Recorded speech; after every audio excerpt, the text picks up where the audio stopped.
got in with Jack Dreyfus on Wall Street, you know, it wasn't tough getting a job. I went to Princeton, had good marks, and I did great. So I started thinking I'm really smart. But why'd you go to Jack Dreyfus? Why'd you pick Wall Street? Well, I knew somebody. Well, you know, I didn't know what to do, and I started studying how you pick stocks, and it really hit me how great it was, you know, what you did. I met a guy that was a security analyst, and he's showing me how to pick these stocks. Was it going back to the books? Was it reading things about the industry, or? Well, no, I just liked it, but that wasn't really it. But when I got into Wall Street, I had 12, 15,000, which was a lot saved, you know. I started investing it. And in '61, the market was hot. And you never really, I learned a lot from that, because you'd never confuse a bull market with brains. And what I did was confuse it. And I'm buying all these stocks, I'm picking this and I'm picking that, and I had a following of people would listen to me, oh, wow, well, you could. But everybody was making money, you don't realize that. And Jack Dreyfus would tell me, he'd come over, he'd sort of like me, he'd sit there with me once in a while, and he said, you're going to lose every penny you have. I'm telling you, Carl, before you're through it, he said, I got this. I was up to about $70,000, which was huge. He says, you know what? When this is over, 6 months, a year, maybe less, he says, not only won't you have the 70, you'll be negative everything you ever had. And he was right. In 3 days in '62, they cleaned me out. I was it. And I learned. I tell you what I learned from that experience. You didn't learn from him just giving you the advice. You had to go through the pain. You had to go through the pain. You have to go through it. The market is not a gambling casino, and too many people, in this type of market, too many people think it is.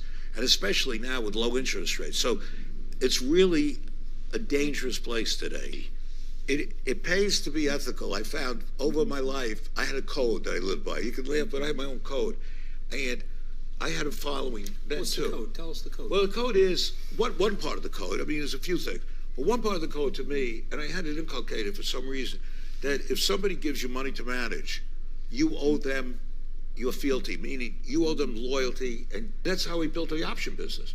I was giving them an extra $1,000. It's part of the trust. You know, they're entrusting with you something dear to themselves. Yeah, but what it was happening in the history, so I had these two guys, they owned a piece of the firm. You know, I don't remember how much, maybe 20%, firm 25.